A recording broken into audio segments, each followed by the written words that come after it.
Joe Flacco officially called game blouses on the Browns quarterback competition down in Philly. I'll talk about it right now on the Locked On Browns podcast.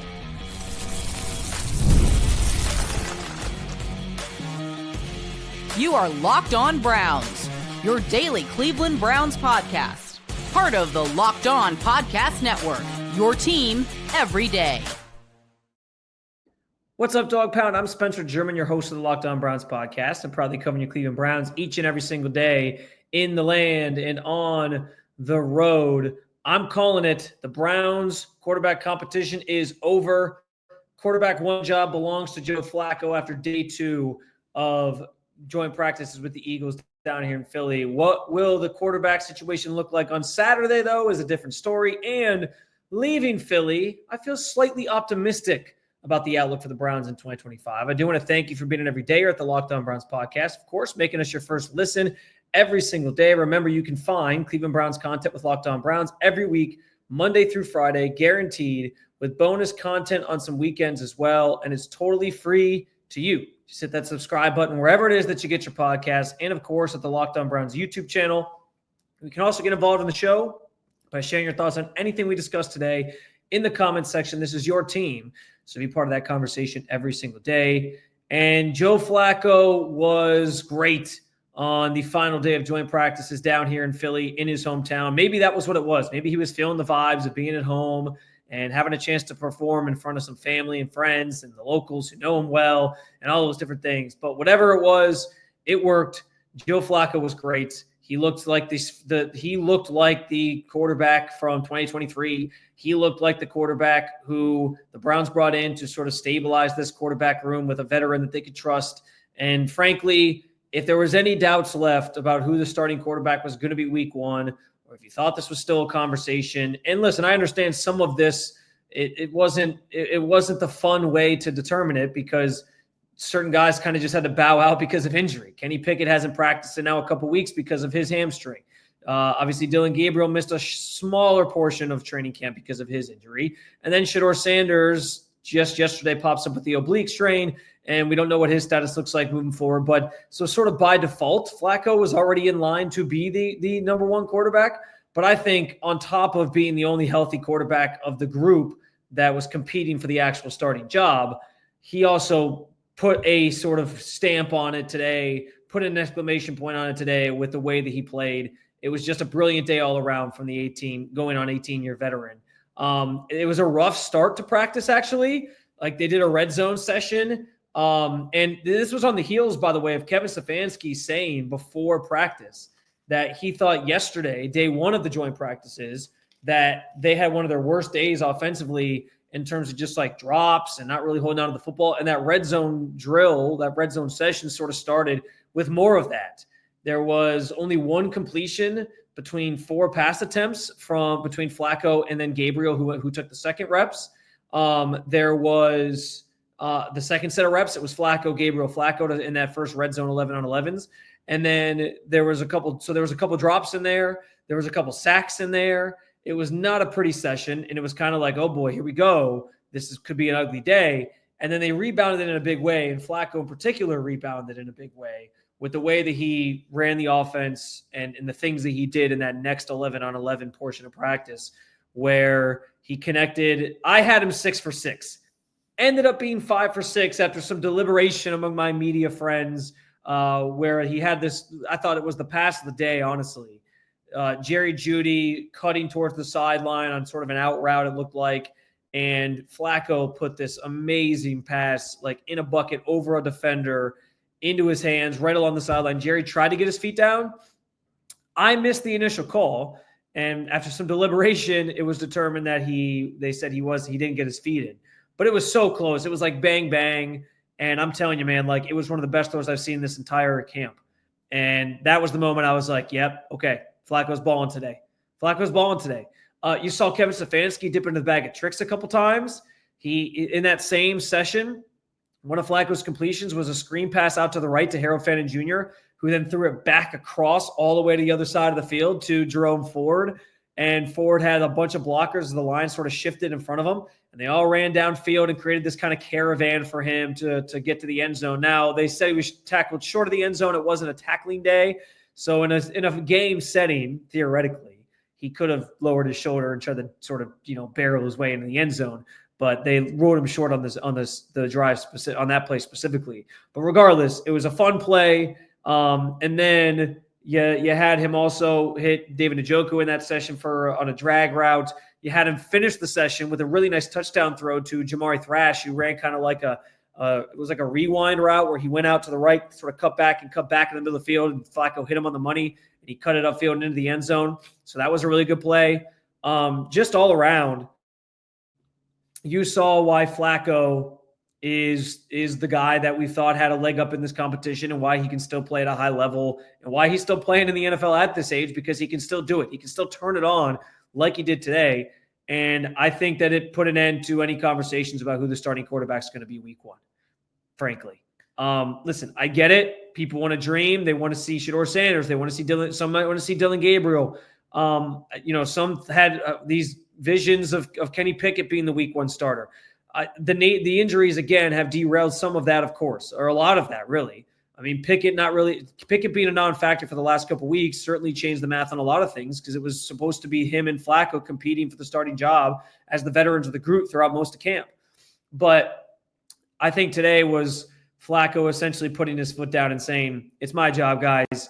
We'll see what things look like the rest of the season. And listen, we've talked about it before. I just talked about it earlier in the week.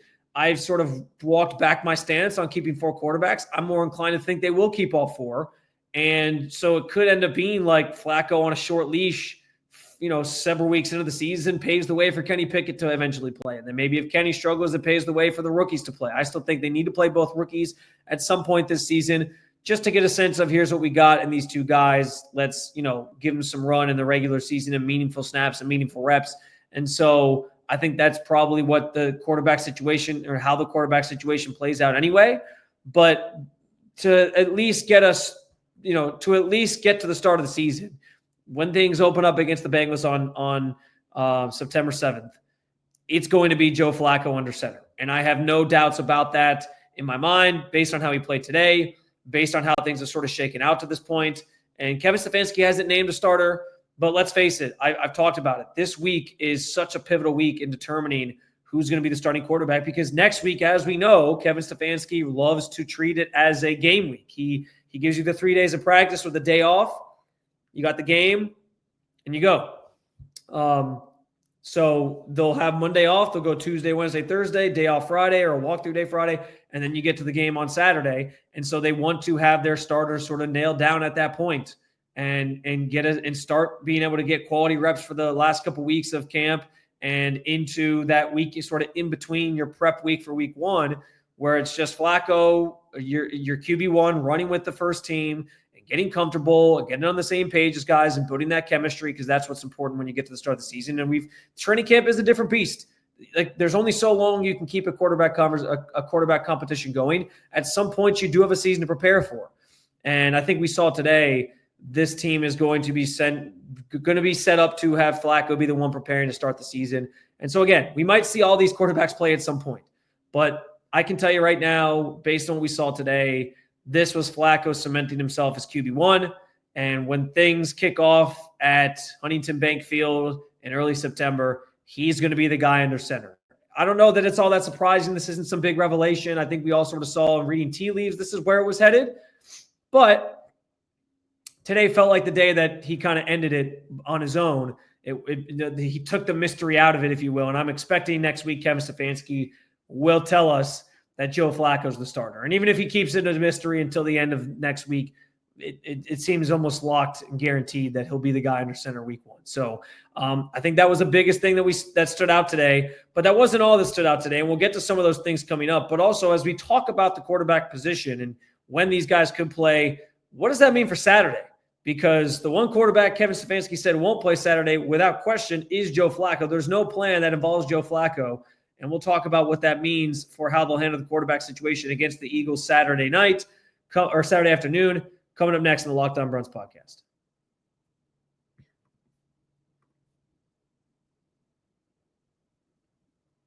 This episode is presented by Yahoo Fantasy. It's the best time of year. NFL kickoff is almost here, and that means fantasy football season is back in full swing. And this year, Yahoo Fantasy is turning things up with a fantasy football experience like never before. My most competitive fantasy league is on Yahoo Fantasy. It's the most fun I have playing fantasy. My friends and I are playing on Yahoo Fantasy, and you should too, whether you're a first-timer or a veteran making your 1 millionth league. To celebrate 28 years of fantasy greatness, Yahoo Fantasy is dropping 28 big new features over 28 days throughout the month of August.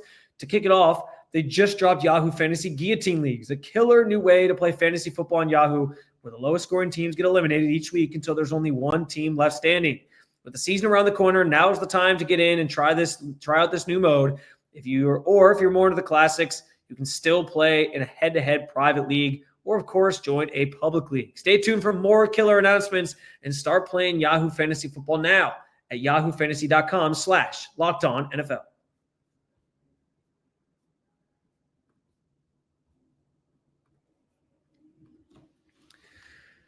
So besides Joe Flacco cementing himself as the QB1 for the Cleveland Browns, there are still some questions to be answered at the quarterback position in terms of like how the rest of the depth chart sort of fills itself out. If they'll keep 4 quarterbacks, and some of those conversations sort of take center stage when we get to preseason game number 2 against the Eagles on Saturday, which is next now that these joint practices are behind us. And as far as that goes and the quarterback position goes, who's starting on Saturday is still sort of a mystery at this point.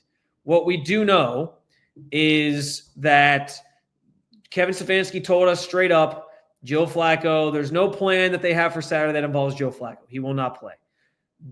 The Shedeur Sanders still deemed unlikely to play. Kevin Stefanski used the quote that they're going to put him down for a little bit, which is a very graphic way, if for anybody that's had a pet, of saying that he's not going to play for a little while here, and the injury is being treated day to day. So it may not be that serious in the long run, but for now, it makes it seem like he's probably not going to be playing on Saturday. I would assume that's like it's pretty safe to assume he's not playing on Saturday. So that's 2 of your quarterbacks gone.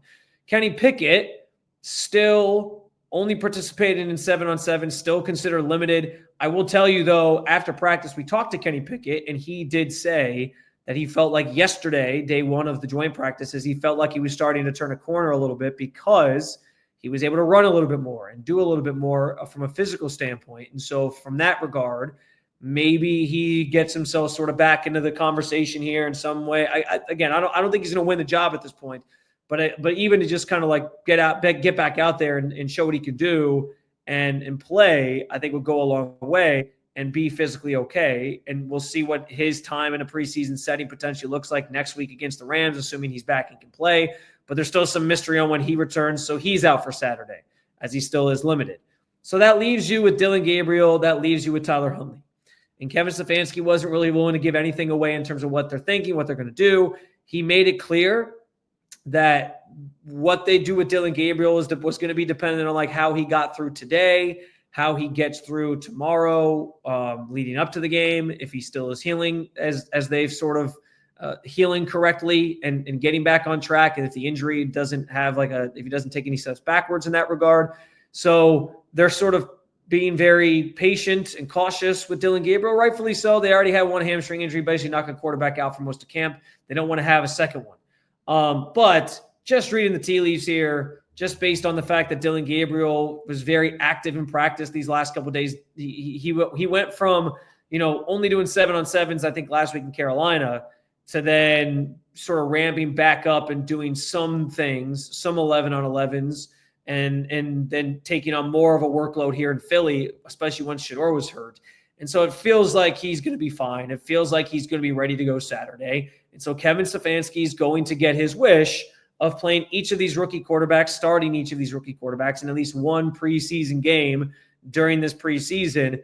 And so it's probably going to end up being Gabriel, who I would imagine starts the game, and then paves the way for Tyler Huntley to take over at some point, the same way that Shedeur Sanders started last week, paved the way for Tyler Huntley to take over at some point. That's my guess on it. Again, I think it's a pretty safe guess. It would be wild if they end up only starting Tyler Huntley. The only thing I guess preventing it is if Dillon Gabriel takes a massive step back in terms of the healing of his hamstring, and it suddenly becomes a bigger issue. And they're like, okay, now they get spooked, and they're like, well, we can't play him. We got to keep him safe and protect him for the rest of the preseason or whatever. We'd rather not get him seriously hurt. And I guess that would then necessitate you're starting Tyler Huntley for 4 quarters. But I think you're going to get that scenario I laid out where it's Dillon Gabriel starting, Tyler Huntley on deck, and he takes over at some point during the game. And then that's how the game is going to kind of play itself out. It makes sense. It'll be a chance to sort of evaluate Dillon Gabriel and Shedeur Sanders based off of each of their individual performances that they had. And we'll kind of be on our merry way to see where that takes things from like going into the regular season, what the depth chart sort of looks like the rest of the way.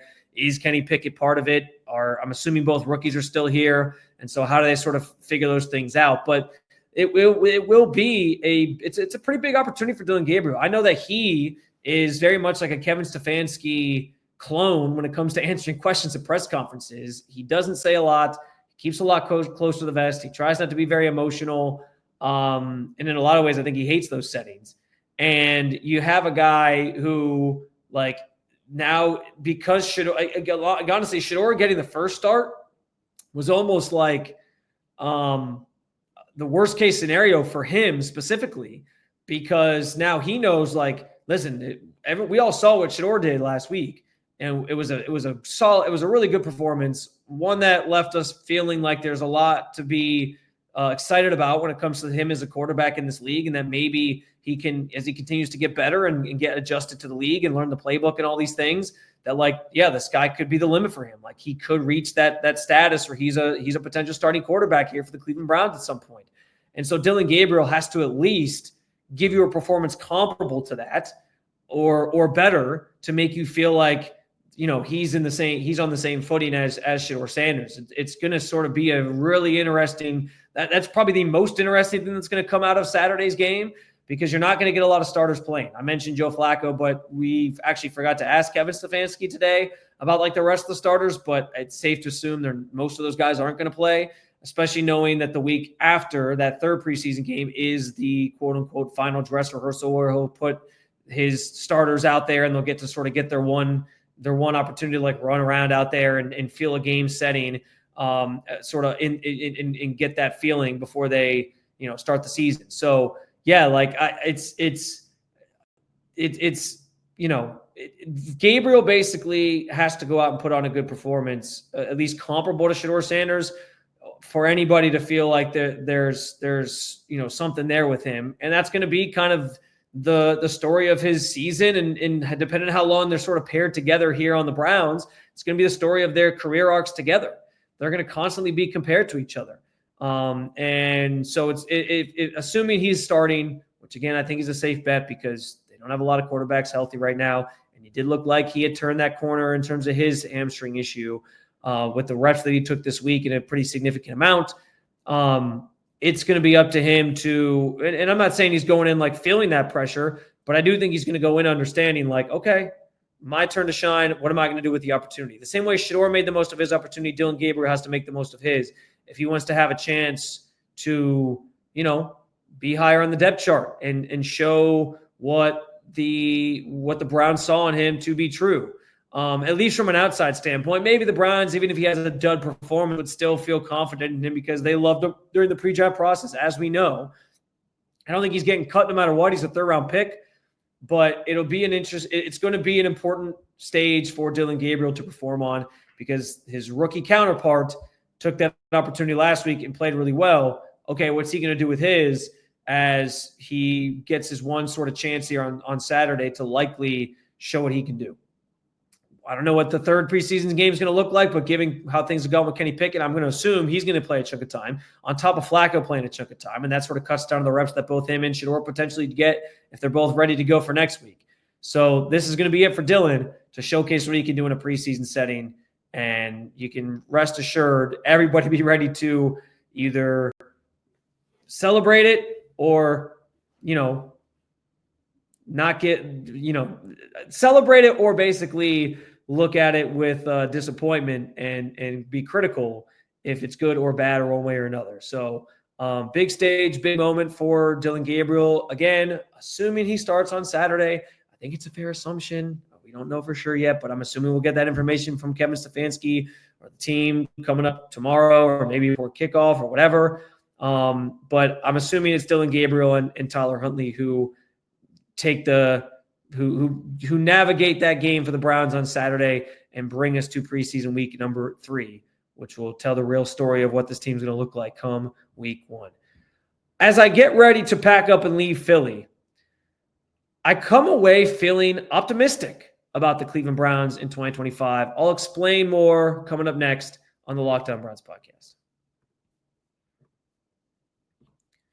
Most people can't name all their financial accounts or even what they're worth, whether it's a 401k, properties, or investments. And when you don't have the full picture, you can end up leaving money on the table. That's why there is Monarch Money. It's an all-in-one personal finance tool that brings your entire financial life together in one clean, easy-to-use interface on your laptop or your phone. Monarch does the heavy lifting for you. You can link all your accounts in minutes, see clear data visuals, get smart categorization of your spending, and finally feel in control of your money without ever touching a spreadsheet. My wife and I were trying to get some big projects done around the house this summer. We obviously wanted to take a couple trips as well. And we needed to figure out where we could save some money to do the things we wanted to do. Monarch Money helped us do that by canceling a few subscriptions that we had forgotten about. And we got our money in check so that we could do those trips and do those projects. Don't let this financial opportunity slip through the cracks. Use code LOCKEDONNFL at monarchmoney.com in your browser for half off your first year. That's 50% off your first year at monarchmoney.com with Locked On NFL.